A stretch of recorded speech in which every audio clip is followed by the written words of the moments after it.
Agenda perjuangan Islam dianggap sebagai keramat bagi parti PAS. Setelah puluhan tahun melaungkan slogan dan manifesto berimejkan Islam dari barisan pembangkang, kini kedudukan PAS sebagai komponen kerajaan pusat membawanya kepada satu persoalan. Adakah agenda Islamisasi PAS kini rancak diterjemahkan dalam kerajaan atau sekadar retorik politik? Adakah PAS melihat status kerajaan perikatan hari ini sebagai kerajaan Islam seperti yang diperjuangkan? Wawancara eksklusif hari ini bersama dengan Menteri Perusahaan Peladangan dan Komuniti Malaysia yang juga ahli jawatankuasa PAS Pusat, Datuk Dr. Muhammad Khairuddin Aman Razali At-Takiri bagi membincangkan tajuk Agenda Islam PAS.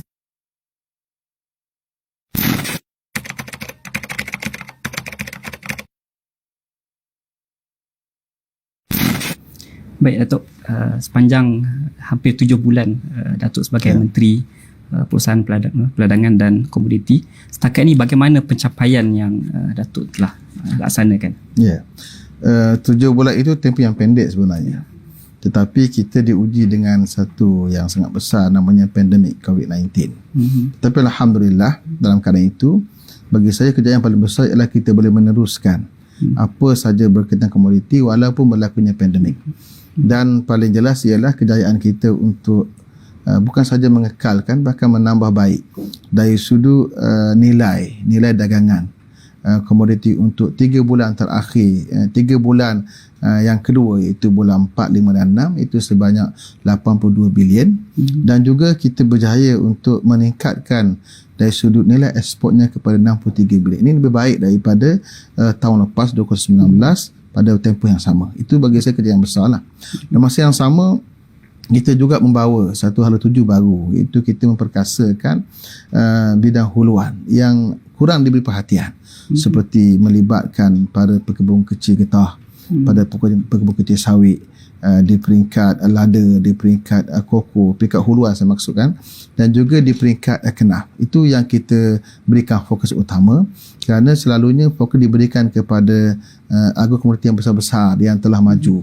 Maka bagi saya, kejayaan saya ialah mengekalkan ataupun berjaya kita memberikan tumpuan kepada sudut huluan untuk kita perkasakan. Yang mana huluan ini melibatkan rakyat yang sangat ramai di kalangan B40, itu hampir 1 juta kalangan B40. Kalau kita lihat di bidang sawit saja, untuk pada pekebun kecil sawit berjumlah hampir 400,000 orang. Dan juga di peringkat getah sebagai contoh, penoreh getah 450,000 orang. Dan dicampur lagi dengan kenaf, dengan lada, dengan kokonya, semuanya adalah lebih kurang 1 juta orang. Ini bagi saya kejayaan pertama saya dalam tempoh 7 bulan yang pendek ini. Baik, itu pencapaian Datuk sebagai Menteri dalam kerajaan Perikatan Nasional bersama dengan parti-parti yang lain. Balik kepada gabungan tersebut, boleh tak Datuk ceritakan apakah pendirian PAS dalam melihat kerajaan Perikatan Nasional pada hari ini? Pertama sekali, kerajaan ini dibina hasil muafakat. Muafakat daripada muafakat nasional, terdiri daripada PAS dan juga UMNO, yang diperkasakan dengan gabungan dalam BN Barisan Nasional, kemudian bergabung dengan sebahagian daripada Parti Bersatu dan juga sebahagian daripada PKR. Maka terbentuklah satu kerajaan yang diberi nama secara spontannya ialah Perikatan Nasional. Maka Perikatan Nasional pendek baru berusia 7 bulan berjaya memberikan suatu harapan pada rakyat, hingga rakyat melihat bahawa inilah kerajaan yang prihatin, kerajaan yang mampu membawa yang terbaik untuk rakyat, dan kita gunakan tagline Malaysia Prihatin. Dan kita yakin bahawa dengan muafakat inilah kita berjaya. Kalau ditakdirkan berlaku PRU secara tempoh yang dekat, kita yakin kita akan mendapat mandat besar dari rakyat Malaysia, insya-Allah. Yang penting adalah muafakat kita. Itu bagi saya kerja yang sangat besar, menggabungkan pembangkang dulunya sebagai kerajaan dan duduk bersama di satu pentas. Dan tentulah berlaku pelbagai pandangan yang beza, itu perkara biasa dalam politik. Tetapi yang penting, macam mana kita mencari titik pertemuan hingga kita selesaikan pelbagai permasalahan dan juga pertikaian. Baik, titik pertemuan apa yang titik pertemuannya adalah untuk kebaikan umat, Melayu dan juga Islam. Itu titik. Kerana Melayu dan Islam itu memang telah dinotakan dalam perlembagaan, mesti diberikan haknya dan dia adalah tanggungjawab negara. Maka bila parti PAS dan juga UMNO duduk sekali, dipanggil muafakat nasional, bergabung pula dengan sebahagian daripada parti daripada Barisan Nasional, digabungkan dengan JPS lagi, dan bergabung pula dengan sebahagian Bersatu dan juga dengan PKR. Titiknya ialah untuk Islam, untuk umat, untuk negara. Itu titiknya. Maka bila kita boleh bertitik ini, maka yang lain menjadi furuk, menjadi kecil, yang boleh kita selesaikan berdasarkan teknikal perbincangan saja. Baik, ada tak tuntutan ataupun demand di pihak PAS sendiri sebelum menyertai Perikatan Nasional dari sudut agenda Islam? Demandnya ialah Islam dan juga Melayu. Itu demand kita. Dan Alhamdulillah kita lihat apa yang kita demand itu berjaya kerana sifat kita ialah collective decision. Maknanya keputusan secara bersama, bukan hanya satu pihak saja. Selagi mana kita mengambil sikap bersama itulah, kebersamaan itulah, maka saya yakin agenda Islam, agenda Melayu akan dapat diterapkan dalam kerajaan. Baik, masuk pada tajuk agenda Islam. Sebenarnya apakah sekiranya untuk kita fahamkan kepada masyarakat, apakah sebenarnya agenda Islam yang dibawa oleh PAS? Okey. Islam yang dibawa oleh PAS, Islam yang merangkumi semua aspek kehidupan. Sebab itulah kita berpolitik. Politik ini merangkumi semua benda, merangkumi kehidupan peribadi manusianya, merangkumi kehidupan berkeluarganya, bermasyarakatnya, bernegaranya. Maka yang kita buat ialah Islam yang merangkumi semua aspek kehidupan. Maka politik menjadi tempat untuk mencaturnya. Maka yang kita nak buat ialah Islam pada kehidupan manusia, peribadi, Islam pada kehidupan dalam keluarga dia, Islam dalam kehidupan masyarakat dia, dan Islam dalam kehidupan pengurusan bernegara di semua kementerian, baik di peringkat PMO-nya, di peringkat kementerian mana sekalipun, termasuklah kementerian yang saya pegang, masuklah kementerian mana sekalipun, kita pastikan bahawa ia mengikut apa yang diajar oleh Islam, dan Islam menekankan integriti, menekankan ketulusan, menekankan tentang efisiensi, tentang kelancaran kerja, tentang itqan yang menggambarkan kesungguhan kerja. Ini semua adalah nilai Islam yang mesti kita dalam pentadbiran kita, dan itu yang kita bawa sebenarnya dulu lagi. Dan kita praktikkan apa yang kita cakap ini mengurusi kerajaan Kelantan sebagai contoh. Cuma Kelantan adalah suku yang kecil bagi hanya sebuah negeri yang ada hadangan pada peruntukan dan sebagainya. Kali ini kita menerapkannya pada kerajaan, dan itulah tugas yang besar pemimpin PAS yang jadi menteri dan juga timbalan menteri untuk pastikan bahawa nilai-nilai Islam ini dan semua tata cara pengurusan Islam dapat kita praktikkan dalam semua aspek pengurusan dan pentadbiran di peringkat kementerian. Baik, dari sudut agenda Islam yang lebih luas, maksud saya mungkin dalam perancangan 10 tahun akan 20 tahun akan datang, dalam sektor yang pelbagai itu, bagaimana kita nak menjadikan dia itulah agenda Islam kita dalam dalam kementerian. Pertama, agenda Islam kita dalam Islam ni mesti kita berdasar dia. Apa dasar dia? Dasarnya selagi tidak bercanggah dengan Quran dan Sunnah, itu dasar Islam. Apa sahaja bercanggah itu bukan Islam. Itu perkara yang paling mendasar lah. Kemudian kita dalam Islam ada ijtihad. Dibenarkan ijtihad selagi tak bercanggah Quran dan Sunnah. Kita ada panduan kita. Maka yang penting ialah bagaimana setiap orang dalam kementerian, walaupun barangkali dia bukan Muslim, tetapi kita bersama dia dalam kementerian, kita bantu untuk pastikan bahawa setiap tindak tanduk tidak bercanggah dengan Islam. Itulah Islam. Bila bercanggah bukan Islam lagi dah. Itu yang kita bawa. Jadi benda sangat luas, merangkumi semua aspek kehidupan yang tak boleh kita perincikan satu. Kita kena tengok secara keseluruhan dia. Jadi saya kata penting dasar. Bila dasar itu jelas, dasar adalah Islam, iaitu komitmen kami, komitmen di peringkat Perdana Menteri sendiri, komitmen di peringkat menteri-menteri bahawa Islam menjadi tonggak, kerana Islam agama perlembagaan, agama bagi agama bagi persekutuan. Itu adalah ketegasan kita. Maka bila dasar itu ada, maka apa yang lain itu kita betulkan. Contohnya di peringkat kementerian saya sendiri, kita betulkan dari sudut dana pinjaman mudah yang sebelumnya pinjamannya berbentuk soft loan yang tidak Islamik, kita ubah kepada yang Islamik. Itu sebagai contoh lah. Tapi jangan hanya melihat Islam pada akaunnya saja, perbankan saja. Islam pada pentadbirannya. Semua benda pastikan rakyat mendapat hak dia, rakyat mendapat apa yang dia patut dapat. Itu adalah sebahagian daripada apa yang diperjuangkan oleh Islam. Keadilan itu perjuangan Islam, memberikan hak pada semua orang. Hak dari sudut bekerjanya, termasuklah kalau kita bincang dari pentadbirannya, mungkin ada pertemuan dari sudut melobi untuk mendapat jawatan. Kita mengajar ahli-ahli kita dan juga pada staf kita bahawa Islam ada etika dia. dalam perebutan kerja, mencari yang terbaik, ada etika dia. Tak boleh hasad dan kira. Ini yang kita terapkan. Maknanya bila kita pegang dasar Islam tadi dalam pengurusan kita, pengurusan yang bersifat rabbani, bersifat ketuhanan, meletakkan syurga dan juga neraka, maka dia akan jadi elok dan juga cantik. Selagi manusia tak ada ikat dengan syurga dan neraka, manusia dia akan mula lari daripada landasan dan dia akan merosakkan negara. Itu saya rasa benda paling asas sekali dalam pentadbiran. Baik, sekarang ini PAS diberikan 3 jawatan menteri dan 5 timbalan menteri. Sekiranya, saya bagi contoh, sekiranya andaikan Perdana Menteri adalah pada PAS dan kesemua menterinya adalah PAS, maksudnya kerajaan itu kerajaan PAS yang mendomisili Malaysia ini, ke arah mana Malaysia akan dibawa oleh PAS? Kita akan bawa seperti mana diajar oleh Al-Quran dan Sunnah Nabi SAW. Islam telah ada panduan. Para ulama dari dulu lagi telah mengarang kitab-kitab berkaitan pengurusan negara, bagaimana menguruskan bajet, dan menguruskan persoalan berkaitan dengan tanaman, berkaitan dengan pengangkutan, berkaitan dengan kediaman, berkaitan keselamatan dalam negara, luar negara, semua telah diajar oleh Islam sebenarnya. Dan praktik Islam ialah pada 13 abad Islam memerintah dunia. Berarti kita hari ini kalau nak rujuk pada Islam sangat mudah. Semua sudah ada. Bincang abad apa sekalipun. Kalau saya sebagai contoh hari ini diberi amanah menjaga kementerian melibatkan peladangan. Semuanya telah ada contoh dan panduan dibahas oleh para alim ulama. Dalam bab tanaman, dalam bab pengairan, dalam bab apa saja. Semua sudah ada. Tinggal lagi kita ni ambil ke tidak. Maka bagi saya tidak payah bagi PAS untuk mentadbir negara. Kita berjaya mentadbir Kelantan. Daripada tahun 59 lagi kita tadbir, walaupun jatuh sekejap sampai sekarang.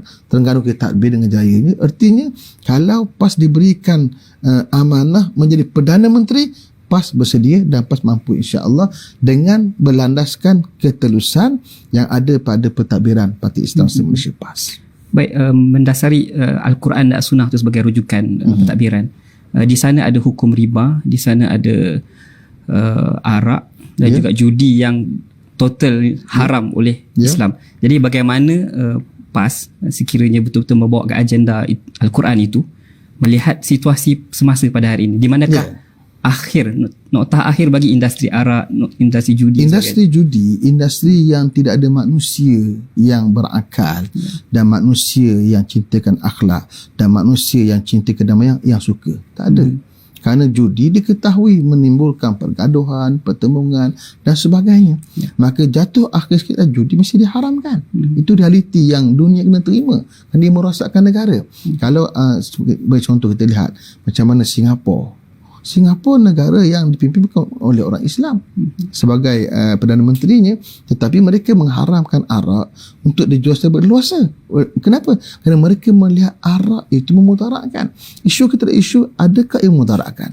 Kalau arak itu memudaratkan, maka ia patut diharamkan untuk dijual di peringkat publik. Tapi ada pun hak yang diberikan agama masing-masing untuk minum arak, itu hak mereka dan kita akan benarkan. Kerana itu hak yang diberikan oleh Allah Subhanahu Wa Taala kepada agama lain, dibenarkan. Tetapi kalau judi, tak ada agama yang benarkan judi. Itu kena bezakan antara judi dengan arak. Sebahagian agama membenarkan, maka kita akan berikan hak kepada mereka. Adapun judi, tak ada agama membenarkan dan tak ada akal pada membenarkan judi ini. Ini adalah suatu benda penipuan kepada ataupun kita kata satu manipulasi terhadap kelemahan manusia dalam menguruskan duit hingga akhirnya jadi hilangkan sebab judi. Jadi adakah PAS akan mendesak supaya diharamkan penjualan secara arak? Arak itu pertama kita berikan hak kepada mereka yang bukan untuk minum. Itu hak mereka yang dibenarkan oleh syariat Islam, syariat Allah Subhanahu Wa Taala. Cuma bagaimana cara penjualannya itu mesti kita bincang.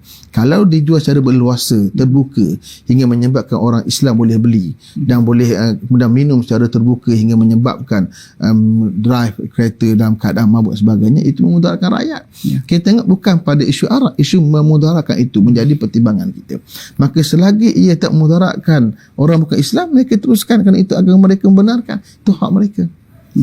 Saya ingin juga buat contoh seperti Erdogan yang memimpin Turki ke arah agenda Islam. Dia melaburkan satu jumlah yang besar untuk siri drama Ertugrul untuk membawa rasa izzah dengan kejayaan umat Islam terdahulu sehingga ingin memimpin negara dia ke arah idea tersebut, mengembalikan Uthmaniyah yang baru. Jadi dari sudut PAS sendiri, sekiranya ada idea-idea sedemikian? Ya, itu adalah satu cara pengimejan, cara kita menjual nama. Maka oleh kerana Uthmaniyah itu datang daripada kerajaan yang asalnya di negara Turki, maka dibesarkan kembali Izzah itu cara mereka. Kita juga ada cara kita sendiri. Malaysia kena lihat bagaimana keadaan kita dan keadaan kita, tentang sejarah asal raja-raja Melayu kita, sejarah asal Islam kita, itu kita boleh perkasakan lagi untuk kita tunjukkan bahawa Islam pernah memerintah negara ini, bukan tempoh yang pendek, tempoh yang sangat panjang. Bahkan kita lihat perlembagaan semua negara-negeri adalah perlembagaan merujuk pada Islam. Itu adalah sejarah Islam begitu hebat. Kita pernah perintah dunia Nusantara kita ini dengan nama Islam. Maka bagi saya Turki ada cara dia sendiri, kita ada cara kita sendiri. Yang penting dengan apa yang diberikan oleh Allah pada kita, hasil masuk negara, rakyat yang bersatu padu, yang hidup aman damai, kita boleh bawa negara kita ke mercu kegemilangan untuk menjadi contoh dan tauladan kepada seluruh dunia, insya-Allah, dengan bawa agama Islam tadi. Baik.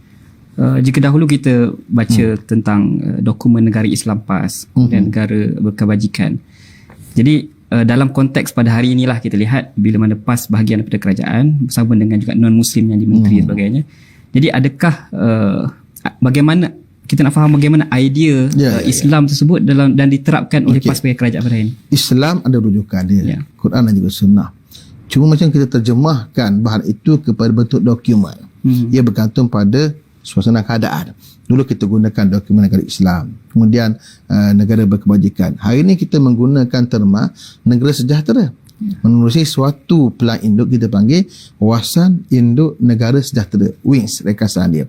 Ini menjadi panduan kita macam mana kita nak menguruskan negara secara berperingkat hingga akhirnya di semua bidang. Bukan hanya bidang agama, semua bidang ekonominya, bidang sosialnya, bidang pendidikannya dapat kita sampai tahap pada satu hari nanti kita meletakkan wawasan 2050.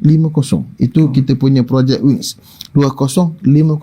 Berarti lagi 30 tahun ke depan. Kita dah merancang pada hari ini, menerusi kajian kita ada ini, kita manfaatkan dan kita berikan idea kita secara berterusan. Ini adalah pelang induk kita, jauh yang kita mahu. Bagaimana gambaran Malaysia pada tarikh Malaysia 2050? Pada ketika itu Malaysia yang aman dan damai, Malaysia yang maju dan sejahtera, Malaysia yang adil untuk semua, Malaysia yang berkebajikan untuk semua orang, yang semua rakyat pada ketika itu punya pendapatan yang cukup makan, bahkan lebih daripada makan, dan semua orang mendapat hak dia. Itu adalah negara yang kita mahu. Hari ini yang berlaku ialah kekayaan dibina atas keringat orang miskin.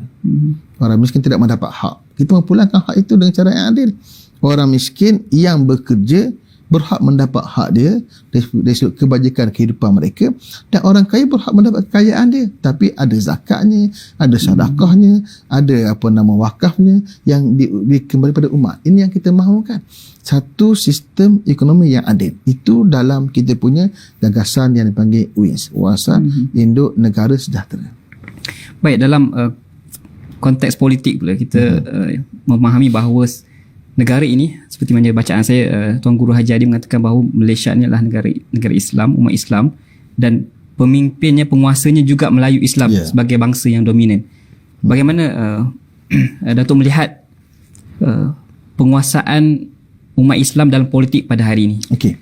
Pertama sekali kita balik pada perlembagaan. Islam, agama, persekutuan. Satu. Di peringkat negeri pula Islam menjadi dominan, teraju, rujukan pada pentadbiran peringkat negeri berdasarkan perlembagaan masing-masing. Dan hari ini pula hasil muafakat PAS dan juga UMNO, dua parti Melayu Islam terbesar di Malaysia, dengan kerjasama daripada sebahagian Bersatu dan sebahagian daripada PKAT yang bersama kita. Maka dengan dominasi inilah kita yakin bahawa Islam boleh kita buat dengan keadaan yang lebih baik daripada sebelumnya. Itu keyakinan kita. Dan hari ini rakyat dah menilai perkara ini. Kerana kita berjaya menang, alhamdulillah, di pilihan raya kecil kita menang, dan juga kita menang di peringkat pilihan raya negeri Sabah. Alhamdulillah, itu adalah keyakinan rakyat kepada kita bahawa kerajaan baru ini yang dibina Perikatan Nasional dengan satu slogan diberi Malaysia Prihatin untuk semua orang, berjaya mendapat mandat daripada rakyat Malaysia. Itu keyakinan kita lah. Jadi tak timbul isu sepatutnya Melayu sahaja yang memegang pokok kerajaan. Dalam konteks negara kita, Kita ada Melayu sebagai dominasinya dan kita ada bukan Melayu. Itu realiti yang kita kena terima. Dan Islam mengajar kita adil dan sama dalam apa saja urusan kehidupan. Berarti tak mungkin hanya orang Islam yang mentadbir. Mesti ada bukan Islam yang bersama kita. Dalam kaedah pengurusan kerajaan Islam pun, dan bincang daripada para fuqaha, ada yang dipanggil wizarah atau kementerian melibatkan non-Muslim menjaganya. Itu perkara biasa, bukan perkara yang pelik sebenarnya. Cuma kuasa utama mesti ada kepada Perdana Menteri, bertangga. Yang lain hanya dianggap sebagai memberi kuasa kepada kementerian-kementerian. Ada yang Muslim, ada yang bukan Muslim. Dia boleh bergerak semua dalam panduan oleh Perdana Menteri. Itu cara yang bagi saya memang menepati apa yang dikehendaki oleh Islam.